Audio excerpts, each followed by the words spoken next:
गांव के बाहर एक पुरानी और सुनसान हवेली थी, जिसे लोग भूतिया हवेली कहते थे। कहा जाता था कि रात के समय वहां से अजीब-अजीब आवाजें आती थी। कोई भी उस हवेली के करीब जाने की हिम्मत नहीं करता था। लेकिन एक दिन गांव में रहने वाले 3 दोस्तों रोहित, नीरज और आकाश ने साहस दिखाने का फैसला किया। उन्होंने तय किया कि वे रात के समय उस हवेली में जाकर सच्चाई का पता लगाएंगे। रात का समय था। चांद बादलों के पीछे छिपा हुआ था। हवाओं की सर्द ठंडक ने माहौल को और डरावना बना दिया था। तीनों दोस्त टॉर्च और कुछ जरूरी सामान लेकर हवेली की ओर बढ़ने लगे।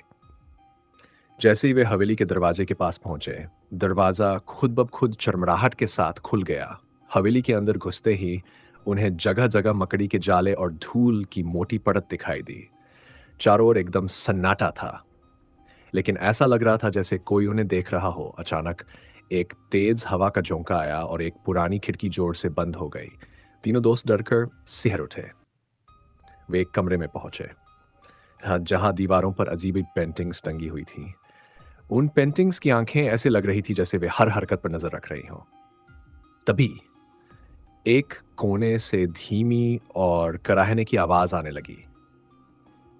रोहित ने धीरे धीरे टॉर्च की रोशनी उस ओर डाली और वहां एक पुरानी कुर्सी पर एक साया बैठा हुआ था। उस साये ने धीरे से सिर उठाया।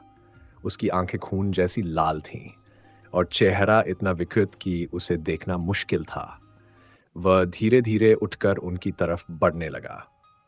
डर के मारे तीनों ने भागने की कोशिश की, लेकिन दरवाजा बंद हो चुका था। साया उनके करीब आते हुए फुसफुसाया, तुमने यहां आने की हिम्मत कैसे की?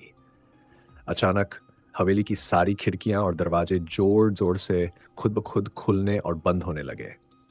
हमें जाने दो, हमें कुछ नहीं चाहिए। साया रुक गया और धीमे स्वर में बोला, यह हवेली मेरी है और जो भी यहां आता है वह यहीं रह जाता है। अगले दिन गांव वालों ने देखा कि रोहित, नीरज और आकाश वापस नहीं लौटे।